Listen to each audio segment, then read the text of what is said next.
Je vais vous parler du concept des perturbateurs endocriniens sans vraiment des définitions rigoureuses et plus au niveau biologique. Encore une fois, moi je travaille pas sur les perturbateurs endocriniens, mais bien entendu c'est une question qui m'intéresse puisque les perturbateurs endocriniens sont connus comme ayant des effets sur les mécanismes épigénétiques dont je vous ai parlé ce matin, surtout la méthylation de l'ADN. Il y a quelques études qui commencent à émerger sur leur influence sur les ARN non codants. Mais surtout, c'est le fait que les perturbateurs endocriniens ont un effet à travers les générations, et ça, c'est des choses qui sont reconnues et qui ont été démontrées surtout dans les modèles animaux. Donc, je vais vous rappeler quelques définitions, quelques généralités sur les effets connus sur le cerveau et les principaux mécanismes et modes d'action qui sont connus. Donc, les perturbateurs endocriniens, qui sont aussi appelés xénobiotiques, sont des composés ou des molécules à propriétés hormonomimétiques, et c'est ça leur mode d'action, c'est-à-dire qu'ils imitent, ils prennent la place des hormones, qui sont capables d'interférer avec le système endocrinien et qui causent des anomalies physiologiques et de reproduction. Bon, il y a une grande diversité de perturbateurs endocriniens. Je pense que les gens utilisent cette définition de façon un petit peu souple et large. Je ne sais pas si les catégories faisant partie des perturbateurs endocriniens ont vraiment été bien définies, mais parfois on entend que le mercure, les métaux lourds font partie des perturbateurs endocriniens. Je ne sais pas si c'est vraiment le cas, mais en tout cas, voilà, la définition est relativement large. Et il y a de nombreuses contaminations pour l'homme et les animaux. Donc ils sont pour la plupart issus de l'industrie agrochimique, pesticides, plastiques, pharmacie, agroalimentaire, mais il y a aussi des perturbateurs endocriniens qui peuvent être des substances qui peuvent être considérées comme perturbateurs endocriniens, qui sont des substances naturelles, enfin plus aussi naturelles comme les phytoestrogènes. Ils sont rémanents dans l'environnement, et ça c'est un de leurs problèmes, c'est qu'ils restent dans l'environnement pendant longtemps, et ils peuvent passer d'un compartiment à l'autre, c'est-à-dire de l'air au sol vers l'eau. Et de manière semblable, ils persistent longtemps dans l'organisme. Je crois qu'ils peuvent être stockés dans les graisses et certains dans les os également. Donc il y a quatre grands types de perturbateurs endocriniens. Bon, tout d'abord, ça fait pas vraiment partie des perturbateurs endocriniens, mais les hormones naturelles ou les hormones de synthèse. Les hormones de synthèse qu'on prend comme médicaments peuvent être considérées comme des perturbateurs endocriniens. Donc il y a les hormones naturelles telles que la progestérone, le cortisol, les œstrogènes et la testostérone. Voilà, je vous ai mis un petit schéma des structures pour que vous voyez que les structures, ça c'est les différentes hormones, pour que vous voyez que les structures se ressemblent, ils ont un composé stérol en commun, et cette structure stérol existe aussi dans de nombreux perturbateurs endocriniens. Et c'est ce qui fait, en principe, le fait qu'elles interfèrent avec le système hormonal, parce qu'elles sont, structurellement parlant, de nombreux perturbateurs endocriniens ont des similitudes avec les hormones. Alors là, c'est juste un petit rappel. Bon, vous êtes tous médecins, vous connaissez ça sûrement beaucoup mieux que moi. Pour moi, c'était nécessaire pour voir un tout petit peu quel lien entre les hormones, quelles différentes catégories d'hormones, parce que les perturbateurs endocriniens peuvent perturber différents systèmes endocriniens. Donc, je pense que c'est en fonction de la similitude de leur structure, vont plutôt affecter les circuits à la progestérone, donc le système reproducteur, et d'autres perturbateurs endocriniens vont plutôt avoir un effet sur le métabolisme ou d'autres sur le cerveau, parce qu'ils vont plus ressembler à des hormones qui agissent dans le cerveau, comme par exemple la corticostérone. Donc voilà, toutes ces hormones sont synthétisées à partir de cholestérol, qui est un lipide de la famille des stérols. Donc vous voyez bien la structure stérol là qui est contenue dans le cholestérol. Et une des premières enzymes qui est synthétisée à partir du cholestérol est la progestérone. La nature de ces enzymes est importante parce qu'il y a certains perturbateurs endocriniens qui agissent sur ces enzymes pour bloquer leur activité ou les activer quand elles ne devraient pas être actives. C'est le cas par exemple de l'aromatase qui transforme l'endostérone et le testostérone en œstradiol. Donc là vous avez les quatre catégories juste au niveau des couleurs. Donc vous avez quatre catégories d'hormones, dont tout en jaune en haut à gauche c'est tout ce qui est autour de la progestérone et les dérivés. En bas c'est les androgènes, donc testostérone et dérivés, précurseurs et produits de métabolisme, les minéralocorticoïdes et les glucocorticoïdes qui sont là, donc minéralocorticoïdes avec l'aldostérone, essentiellement glucocorticoïdes, cortisol et la corticostérone.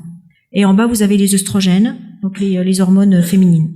Donc tous sont dérivés du cholestérol.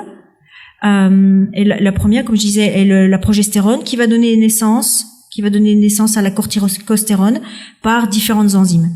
Certaines de ces enzymes, comme je disais, sont des cibles des perturbateurs endocriniens. Un dérivé de la progestérone donne lieu à la testostérone, qui, elle, se transforme en œstradiol par l'intervention de l'aromatase. Et l'œstradiol donne lieu à l'œstriol, donc les hormones féminines. Donc c'est un peu juste pour refixer les idées. Vous avez aussi en couleur les compartiments cellulaires, donc en rouge les enzymes qui sont présentes dans les mitochondries, et en vert les enzymes qui sont présentes dans le réticulum endoplasmique. Donc ça c'est pour ce qui concerne les hormones naturelles, mais il existe un certain nombre de produits de synthèse qui imitent les hormones, qui sont souvent utilisés en thérapeutique, en contraception, substitution hormonale ou hormonothérapie, qui, s'ils sont utilisés de façon chronique ou s'ils sont utilisés chez les individus jeunes, par exemple, peuvent avoir des effets comme perturbateurs endocriniens. Et vous reconnaissez par exemple l'œstradiol cypionate, je ne sais pas pourquoi il est utilisé exactement, mais vous voyez là en commun la structure stérolique qui fait que ça perturbe les systèmes endocriniens.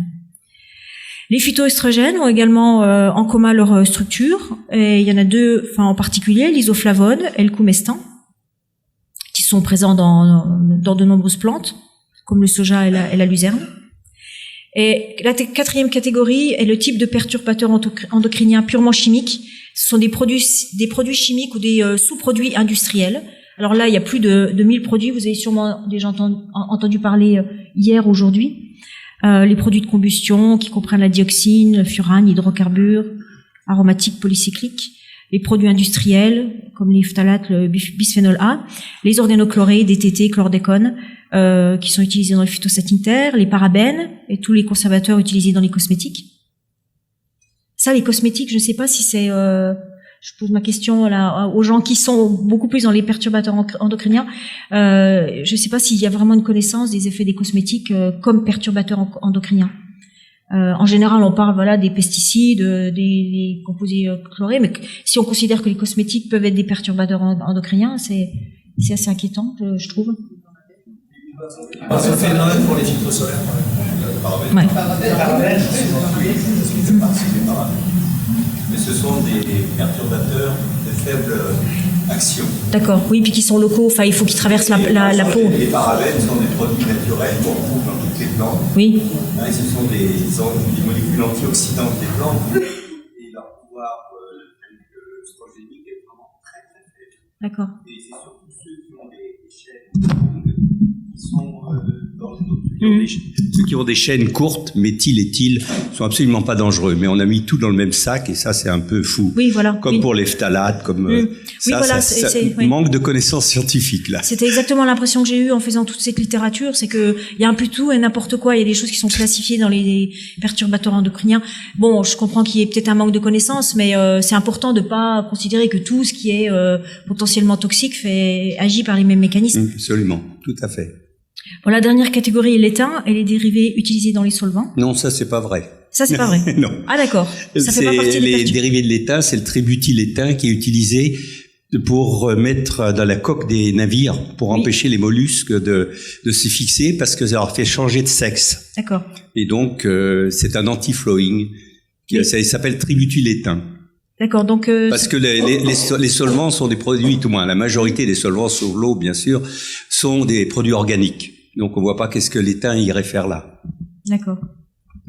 Bon, je suis désolée, il faudrait que je corrige ça. Donc là, c'est de nouveau pour un petit peu. Moi, c'était nécessaire pour moi de voir un petit peu la différence de structure. Vous voyez qu'il y a des tas de composés qui se ressemblent. Le chlordécone, par contre, il a une structure tout à fait différente. Alors, j'ai pas vraiment trouvé d'informations sur le mécanisme, ce qui se passe, comment avec une structure pareille, le chlordécone peut être un perturbateur endocrinien, sur quel récepteur il agit en particulier. Voilà, donc les effets sur le cerveau en développement. Donc les perturbateurs endocriniens peuvent traverser les barrières placentaires et hémato-encéphaliques, ce qui est l'élément nécessaire pour pouvoir atteindre le cerveau. Bon, chez l'enfant, ces barrières sont pas très hermétiques, mais chez l'adulte, elles le sont beaucoup plus.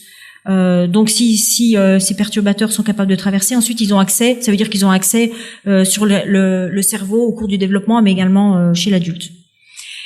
Ils peuvent interférer avec la prolifération des cellules neurales progénitrices, leur différenciation, la migration et la synaptogénèse et la myélinisation, c'est-à-dire chacune des étapes de formation du cerveau, qui commence par la prolifération, la multiplication des cellules. Les cellules migrent ensuite avant de se différencier en neurones de différents types. Il y a des neurones excitateurs, des neurones inhibiteurs, et il y a différents types de cellules. Il y a aussi les cellules gliales. Et ensuite, une fois qu'ils sont différenciés, enfin pendant une des étapes de la différenciation, la création de synapses, c'est-à-dire de connexions synaptiques entre chaque neurone, et à la fin donc chacune de ces étapes peut être perturbée, et la myélinisation qui est plus pour le système périphérique. Il y a la myélinisation aussi dans le système nerveux central, mais tout ce qui est la protection des axones.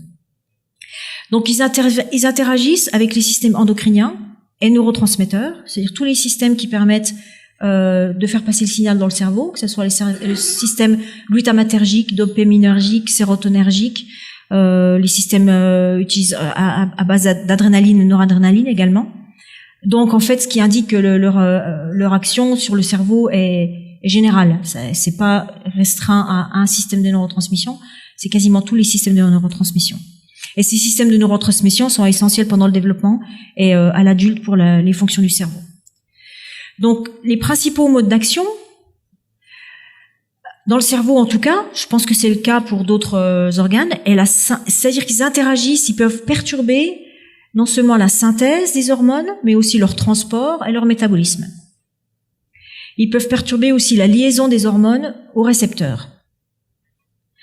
Et dans ces cas-là, donc ça peut être soit une action imitant, c'est-à-dire qu'ils imitent, ça remplace une hormone, soit ça antagonise, c'est-à-dire ça empêche l'hormone d'agir normalement, ou soit ça provoque des altérations des circuits hormonaux, c'est-à-dire qu'il n'y a pas d'effet positif ou d'effet négatif. Ça peut perturber, par exemple, si ça agit sur les systèmes de neurotransmission modulateurs, comme la sérotonine, la dopamine, à ce moment-là, ça perturbe la neuromodulation des circuits neuronaux. Donc, juste pour rappel, les différentes glandes endocrines, donc pour voir à quel niveau du corps les perturbateurs endocriniens peuvent agir. Donc, l'hypothalamus, l'hypophyse, qui sont, l'hypothalamus qui est un sous-nucléus, un noyau du cerveau, l'hypophyse, la glande thyroïdienne, les glandes parathyroïdes, le thymus, les glandes surrénales, le pancréas, les ovaires et les testicules. Donc quand on voit ça, on comprend tout de suite un peu, si on regarde les symptômes des perturbateurs endocriniens, donc des effets sur le cerveau, des effets sur la croissance, sur le métabolisme, et des effets sur la reproduction. Oui, parce que ça atteint, les principales glandes endocrines sont des glandes qui agissent, qui sont soit dans le cerveau, soit qui contrôlent la croissance et les fonctions biologiques d'une façon générale, soit les fonctions reproductrices. Donc là, c'est un tableau complet qui récapitule les différents composants du système endocrinien, donc avec l'hypothalamus, l'hypophyse, les deux types d'hypophyse, toutes les hormones qui sont synthétisées par l'hypophyse. Donc il y a un petit code de couleur avec les glandes. J'arrive pas à voir la couleur sur mon écran, mais c'est juste pour rappel. Je suppose que la plupart d'entre vous connaissent ça. Parfois c'est bien de revisualiser un petit peu les choses pour voir. Ça montre, moi je trouve un diagramme comme ça montre la multiplicité de cibles des perturbateurs endocriniens. Et si on considère l'effet de ces hormones sur le récepteur, la multiplicité d'intervenir à différentes étapes de l'action d'une hormone, de la synthèse, à partir de la synthèse de l'hormone jusqu'à la fonction finale de l'hormone. Donc dans les deux grands types de modes d'action. Le premier est l'altération de la synthèse, du transport ou des métabolismes hormonaux. Certains perturbateurs endocriniens, je pense que ça ne s'applique pas à tous les perturbateurs endocriniens, mais certains perturbateurs endocriniens perturbent la synthèse des ligands de récepteurs nucléaires, c'est-à-dire les récepteurs nucléaires qui sont pour la plupart des récepteurs à hormones, C'est-à-dire que ça perturbe la synthèse des hormones elles-mêmes. Par exemple, l'aromatase, une enzyme clé de la synthèse de l'œstradiol à partir de testostérone. Donc là que je vous ai remis dans la prochaine diapo, enfin là vous voyez à nouveau ce petit diagramme. Donc il y a certains perturbateurs endocriniens qui agissent sur cette enzyme-là, l'aromatase, qui transforme l'androstérone ou la testostérone, l'androstérone en œstrone et la testostérone en œstradiol. Donc on comprend que si l'aromatase est perturbée, ça va perturber les niveaux d'œstrone et d'œstradiol. D'accord. D'accord. C'est pour ça qu'au niveau structurel, ça n'a pas la même structure que les autres composés parce il se fixe pas au récepteur. D'accord. D'autres perturbateurs endocriniens altèrent la liaison aux protéines de transport, parce que la plupart des hormones s'attachent à des protéines de transport pour être transportées dans la circulation. Comme par exemple cette hormone, la globuline, c'est une hormone sex hormone binding globulin, ou la transthyrétrine, qui est une protéine de transport de la thyroxine. Donc là, c'est pas l'hormone elle-même, la quantité d'hormone elle-même qui a perturbé, mais c'est son transport dans la circulation. Et il y a d'autres perturbateurs endocriniens qui modifient l'élimination des ligands, de la circulation, ou leur élimination des récepteurs nucléaires en activant des enzymes du métabolisme, comme les enzymes qui sont mentionnées là, qui est un récepteur de la dioxine, ou ces enzymes-là qui sont des cibles de récepteurs dont je vais parler un petit peu plus tard. Donc, élimination, donc, après la liaison des ligands aux récepteurs nucléaires, donc il y a certains perturbateurs endocriniens qui empêchent le système de se nettoyer en quelque sorte.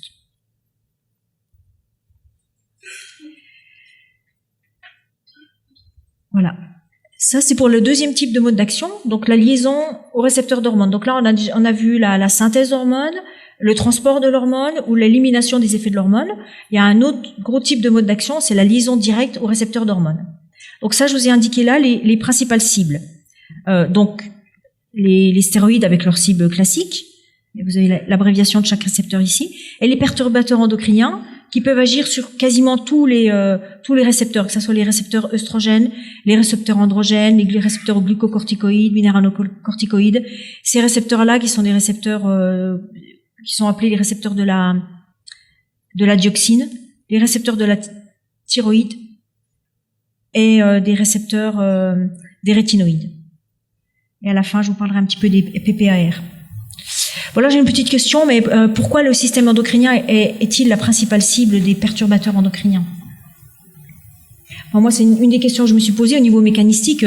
Pourquoi juste le système endocrinien?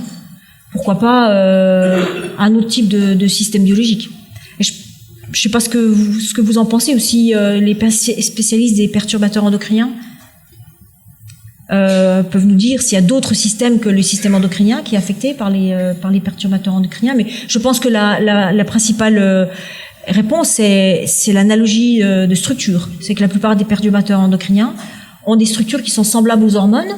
Du coup, elles vont perturber la fixation aux hormones. Pour le chlordécone, à ce moment-là, c'est un peu différent. Je sais pas quel est le mécanisme, pourquoi la chlordécone agit directement sur l'aromatase. S'il y a aussi une analogie de structure ou il y a une spécificité particulière, ou si c'est une des cibles en fait que la chlordécone agit sur d'autres cibles également. Mais je pense que voilà, la grande majorité des perturbateurs endocriniens agissent sur le système endocrinien à cause de leur similitude de structure. Donc le mode d'action le plus documenté, le mieux documenté au niveau des récepteurs implique les récepteurs des œstrogènes. Donc il y a deux types principaux de récepteurs d'œstrogènes, alpha et bêta, qui sont des récepteurs nécessaires au développement du cerveau. Bien sûr, c'est des récepteurs qui sont indispensables au système reproducteur, mais là, comme le sujet principal du cours, c'était plutôt sur le cerveau. Donc c'est des récepteurs qui existent aussi en petite quantité, certes, mais ils existent dans le système nerveux central et ils ont un rôle assez important dans la transmission du signal. Et en fait, dans le laboratoire, en utilisant des techniques de knockout, par exemple, de recombinaison homologue des gènes, si on enlève le gène de ces récepteurs aux œstrogènes dans des souris, ça perturbe, ça provoque des altérations développementales, ça perturbe la neurogénèse et la formation du cerveau. Donc ce sont des récepteurs qui sont nécessaires au développement du cerveau relativement tôt dans le développement. Et plus tard, si on enlève les récepteurs œstrogènes ou si on les inactive, ça peut conduire à une neurodégénérescence. Donc si un perturbateur endocrinien agit sur les récepteurs œstrogènes sur le cerveau en cours de développement, on voit tout de suite que ça peut provoquer des problèmes de neurogénèse ou une neurodégénérescence prématurée chez l'adulte. Les œstrogènes, les récepteurs aux œstrogènes régulent également la plasticité neuronale, c'est-à-dire c'est la capacité des connexions neuronales à modifier leur signal en fonction de la nécessité. Et ils ont des effets neuroprotecteurs. Donc les grands perturbateurs endocriniens comme les PCB, les pesticides et le bisphénol se lient aux récepteurs œstrogènes et perturbent leur voie de signalisation dans les neurones. Les PCB altèrent également l'expression des récepteurs œstrogènes, c'est-à-dire que voilà, une exposition au PCB qui survient tôt dans la vie va provoquer une diminution de l'expression des récepteurs œstrogènes qui du coup vont pas plus pouvoir agir normalement pour le développement du cerveau. Donc non seulement ça se lie, ça perturbe les voies de signalisation sur les récepteurs œstrogènes qui existent déjà, mais en plus ça perturbe l'expression de nouveaux récepteurs œstrogènes dans le tissu nerveux. L'exposition périnatale au bisphénol A inhibe la synthèse des ERB, des sous-unités bêta des récepteurs œstrogènes. Et comme les récepteurs œstrogènes sont capables eux-mêmes de réguler d'autres récepteurs pendant le développement, comme les récepteurs à la progestérone, donc il y a un effet boule de neige en quelque sorte. Les récepteurs œstrogènes sont perturbés ou leur synthèse est perturbée, ce qui a conduit à des altérations des récepteurs des progestérones. Donc là, vous avez un petit schéma d'une cellule qui vous permet de voir comment est-ce que ça peut fonctionner. Donc là, le bêta-œstradiol en bleu et les perturbateurs endocriniens qui ont une structure semblable ou les xénoœstrogènes. Donc ces deux composés peuvent soit se fixer au récepteur pour activer toute une cascade de réactions qui n'est pas indiquée là, soit rentrer directement à travers la membrane plasmique et membrane lipidique, bilipidique. Donc une fois dans le cytoplasme des cellules, ces hormones ou les perturbateurs endocriniens vont rentrer dans le noyau, parce qu'il y a des pores au niveau du noyau. Ils peuvent également se lier à des transporteurs nucléaires.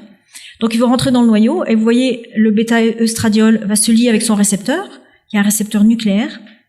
Les récepteurs œstrogènes existent non seulement dans le noyau, mais ils existent à la surface des cellules aussi. Donc les œstrogènes vont se lier à leurs récepteurs, il va y avoir quelques petites modifications comme la phosphorylation là, et ça va permettre de recruter ces récepteurs, une fois qu'ils sont activés, ils sont recrutés à l'ADN, avec toute une machinerie dont je vous ai parlé ce matin, qui permet de lier à la transcription de gènes cibles. Et ce qui se passe quand on a un perturbateur endocrinien, qui va rentrer de manière semblable à l'œstrogène, il va perturber cette réaction-là, c'est-à-dire qu'il va prendre la place de l'œstrogène. Il va se lier au récepteur, et ensuite, alors que les récepteurs qui sont liés à l'œstrogène devraient se lier à l'ADN pour provoquer la transcription des gènes, là, cette activation de la transcription va être perturbée par les perturbateurs endocriniens. Donc, vous voyez un effet direct au niveau de l'ADN.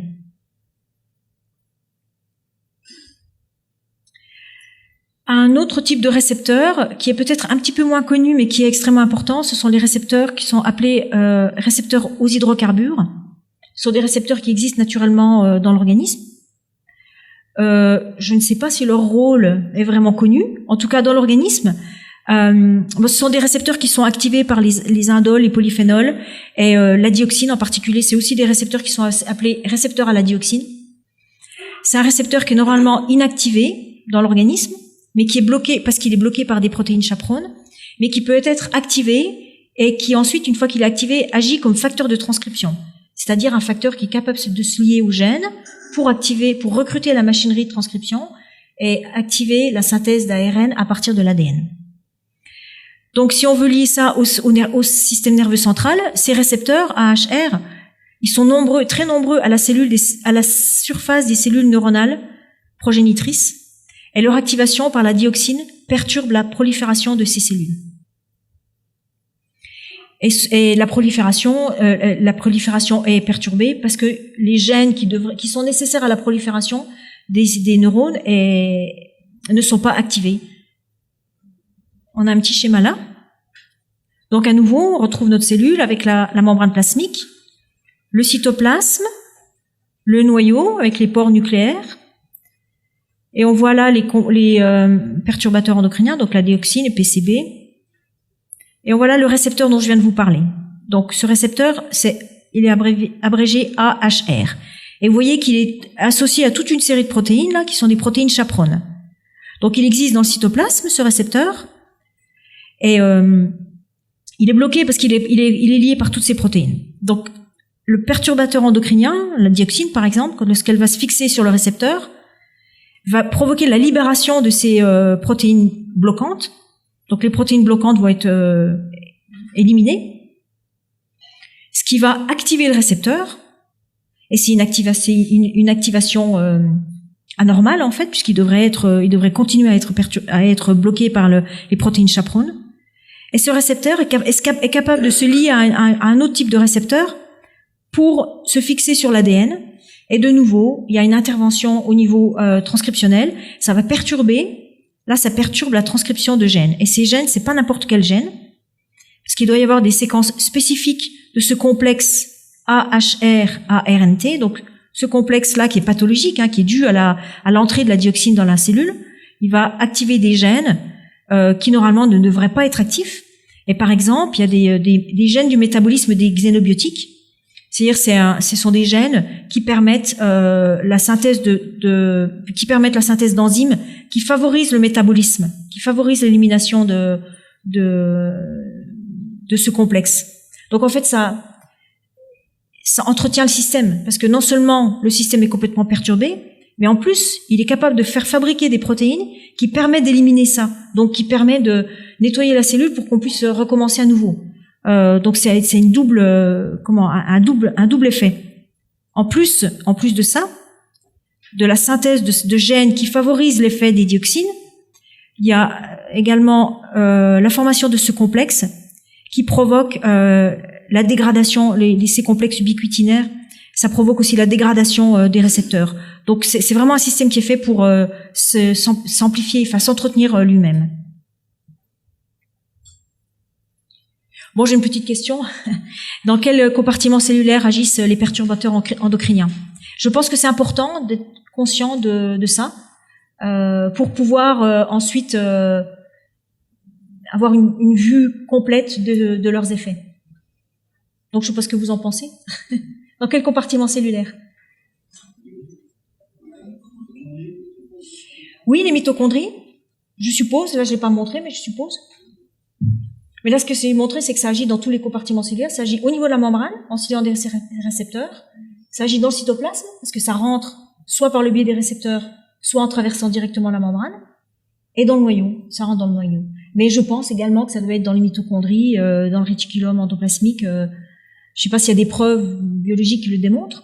Mais en tout cas, voilà, c'est ça. Il y a certaines hormones ou certains neurotransmetteurs, on les trouve pas dans tous les compartiments cellulaires. Ils sont compartimentés. On va les trouver dans un compartiment. Par exemple, le glutamate, un neurotransmetteur, il est libéré, il est capté par le récepteur et ensuite il est éliminé immédiatement. On va pas le retrouver dans le cytoplasme.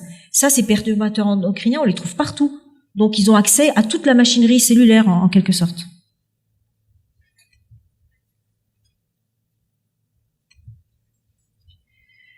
Donc, un autre type de récepteur, en plus des récepteurs œstrogènes et des récepteurs hydrocarbures, sont les récepteurs à l'hormone thyroïde, et en particulier la dioxine, les PCB, les pesticides et les phtalates qui perturbent la synthèse. Non seulement ça perturbe la synthèse des hormones thyroïdes, mais ça bloque également la liaison de ces hormones à leurs récepteurs. Donc là, c'est pareil, c'est un double effet. Et l'exposition prénatale et néonatale affecte la libération, ça peut affecter aussi la libération d'hormones thyréotropes de l'hypothalamus, donc ça c'est un des effets sur le cerveau, et la TSH, la thyréostimuline de la glande pituitaire. Donc ça, c'est un rappel. Je pense que vous connaissez, la plupart de vous connaissent ce système. C'est juste pour voir à peu près où ça agit. Donc ça, c'est l'hypothalamus au niveau du cerveau, qui a les neurones TRH, qui vont libérer l'hormone thyroïdienne et qui va agir sur la glande pituitaire, qui libère la TSH et qui va perturber, enfin qui provoque la libération de T3 et T4. Et en fait, les perturbateurs endocriniens peuvent agir à ce niveau-là et à ce niveau-là, et également au niveau du système de rétrocontrôle par les T3 et les T4. Donc là, c'est pareil, vous voyez, ça c'est plus au niveau cellulaire à proprement dit, mais c'est au niveau des différents composants du système thyroïdien. Donc non seulement ça agit au niveau du hypothalamus, mais ça agit au niveau de la glande pituitaire et également au niveau de la glande thyroïde. Ça perturbe la synthèse des enzymes, leur fixation aux récepteurs et leur recyclage. Un avant-dernier type de récepteurs, les récepteurs aux rétinoïdes. C'était là que j'intervenais avec le tributylétain. Alors le tributylétain, voilà, c'est pas l'étain, c'est un dérivé de l'étain. Voilà, un dérivé organique de l'étain, voilà, qui est utilisé comme fongicide. C'est un dérivé qui agit sur les récepteurs des rétinoïdes et qui inhibe leur expression dans les neurones. Donc ces récepteurs des thyroïdes, ce sont des récepteurs aux rétinoïdes, sont des récepteurs qui sont extrêmement importants pour le cerveau, pour le développement du cerveau, qui fonctionnent de façon un petit peu compliquée parce qu'ils ont besoin de s'associer à différentes choses. Donc le RXR lui-même s'associe au récepteur de l'acide rétinoïque, qui est aussi la vitamine A, pour former des homos ou des hétérodimères, qui là encore rentrent dans le noyau. Enfin, la formation d'homo et hétérodimères, je crois, se fait déjà dans le noyau, et va se fixer à certains gènes pour perturber leur transcription, et ce qui va conduire à une altération du développement du cerveau. Et une surstimulation de ces récepteurs par de hautes doses de rétinoïdes ou certaines doses de perturbateurs endocriniens. Je ne sais pas s'il y a besoin de hautes doses de perturbateurs endocriniens, mais en tout cas, ça utilise les mêmes circuits que les rétinoïdes. Ça peut inhiber la neurogénèse et induire des déficits d'apprentissage et de mémoire chez l'organisme, résultant de ça. Bon, je vais peut-être passer le reste, juste vous montrer à nouveau au niveau cellulaire ce que ça donne. Donc, on a à nouveau là donc le cytoplasme, la membrane nucléaire. Bon, on la voit un petit peu plus près, la membrane nucléaire là, avec le noyau. Donc les hormones, les PCB par exemple, vont rentrer par l'apport nucléaire. Et là, leur action au niveau des récepteurs, vous voyez ce récepteur là, RXR au rétinoïde qui doit former un dimère. Donc c'est un petit peu compliqué comme système. C'est tout un complexe de protéines qui reconnaît une séquence spécifique sur un gène cible qui permet la levée de la répression, parce que ces systèmes sont inactifs. Il y a besoin d'une levée de la répression pour pouvoir activer la transcription. Et les perturbateurs endocriniens vont altérer toute cette machinerie complexe de régulation et vont faire que certains gènes qui ne devraient pas être exprimés le sont, et d'autres gènes qui ne sont pas qui devraient être exprimés ne le sont pas. Bon, peut-être une petite question. Comment les perturbateurs endocriniens modifient-ils l'expression des gènes?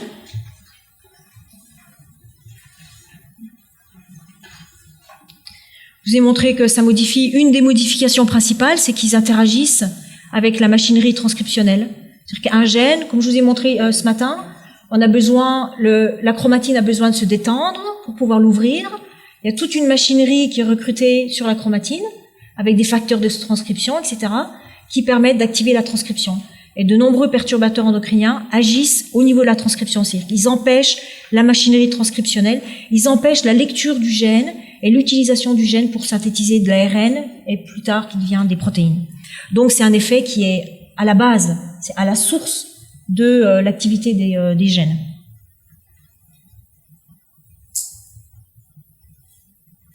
Le dernier récepteur, je crois dont je vais parler, c'est les récepteurs ça s'appelle PPAR. Ce sont des récepteurs activés par les proliférateurs de peroxysomes. C'est un autre sous-mécanisme d'action des récepteurs aux rétinoïdes, parce que les récepteurs aux rétinoïdes se lient aux récepteurs PPAR. Mais pour ce qui concerne les effets sur le cerveau, les PPAR sont importants parce qu'ils sont important pour le développement et les fonctions du cerveau. Et ce composé, la perfluorooctane sulfonate, inhibe la prolifération des cellules souches neurales en inhibant ces récepteurs, surtout la sous-unité gamma. Donc là, si la prolifération des cellules souches neurales est inhibée, ça provoque des dégâts énormes dans le cerveau, parce que c'est les cellules souches pendant le développement, mais également probablement chez l'adulte, parce qu'il existe encore des cellules souches dans le cerveau adulte, surtout au niveau de l'hippocampe, qui est une région importante pour la mémoire. Donc si ça est perturbé par les perturbateurs endocriniens, donc ça peut avoir des conséquences extrêmement graves. Donc le PPAR, c'est un récepteur nucléaire qui lie les lipides et qui lui-même également agit comme un facteur de transcription de gènes cibles. Et ces gènes cibles sont impliqués dans le métabolisme et l'adipogénèse en général, mais il y a aussi des gènes cibles qui sont impliqués dans le développement du cerveau. Et PPAR est tout comme les autres récepteurs, c'est un récepteur qui est assez abondant dans le cerveau et qui est important dans de nombreuses étapes, notamment du développement, comme la prolifération, la différenciation, mais aussi l'apoptose. L'apoptose c'est important que ça soit bien fait. L'apoptose, c'est-à-dire la destruction des cellules qui meurent, parce que si l'apoptose n'est pas faite correctement, il peut y avoir des débris cellulaires, provoquer une neuroinflammation et puis avec de nombreuses conséquences. Donc c'est une protéine c'est un récepteur qui est très important, non seulement pour le développement, mais pour la maintenance des fonctions du cerveau chez l'adulte. Et du coup, l'activation de ce récepteur a des propriétés neuroprotectrices par des mécanismes anti-inflammatoires, anti-apoptotiques et anti-oxydatifs. Donc vous voyez l'importance de ce récepteur. Et ça améliore, c'est-à-dire que ça favorise, ça améliore, c'est pas le bon terme, améliorer, ça provoque la neurodégénération.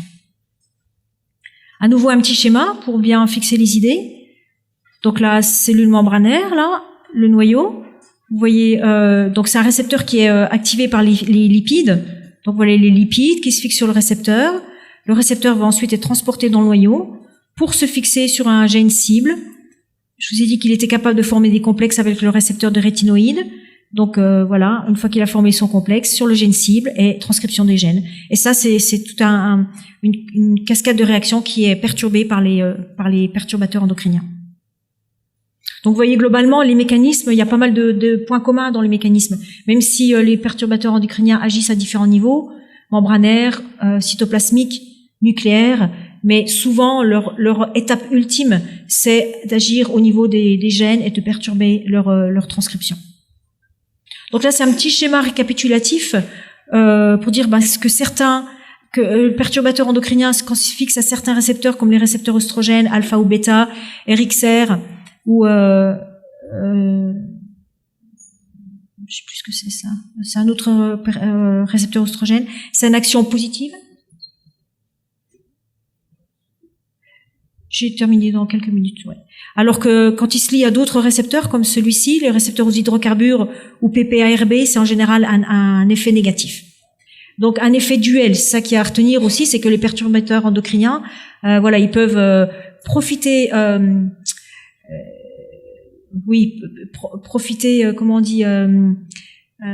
usurper la fonction de certaines cellules ou certains systèmes cellulaires, ou alors les bloquer. Un dernier mécanisme qui est un petit peu relatif à ce que j'ai présenté ce matin est l'effet des perturbateurs endocriniens sur les mécanismes épigénétiques. Ça, c'est relativement nouveau. Bon, Michael Skinner était un précurseur dans le domaine, mais de nombreux perturbateurs endocriniens peuvent altérer les marques épigénétiques liées à la méthylation de l'ADN. Et par exemple, le DDT ou le bisphénol A empêche la méthylation complète de certains gènes dans le cerveau en développement et altère la neurogénèse. Donc, vous voyez que les perturbateurs endocriniens, en plus d'agir par tous ces complexes, ces récepteurs compliqués, ils peuvent agir directement sur les gènes et perturber la méthylation de l'ADN. Ça, c'est le travail de Michael Skinner. Le fongicide vinclozoline, s'il est administré à des rates gestantes, ça provoque des perturbations métaboliques, de reproduction et un profil d'anxiété. Donc, il y a aussi des effets sur le cerveau. Sur 6, 7, 8, voire 8 générations de rats. Et c'était lié à la perturbation de la méthylation de l'ADN.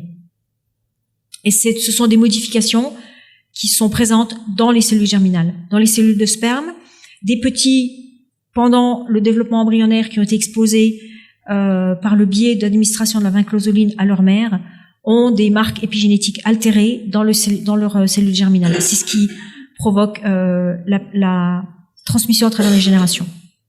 Donc là, la question que j'avais, c'était comment les perturbateurs endocriniens modifient l'expression des gènes, mais encore, on a vu qu'ils modifiaient l'expression des gènes en agissant au niveau essentiellement de la transcription, par interaction avec des facteurs de transcription, mais ils agissent également au niveau de la régulation épigénétique dans les cellules germinales, mais aussi dans les cellules du cerveau et dans toutes les cellules du corps.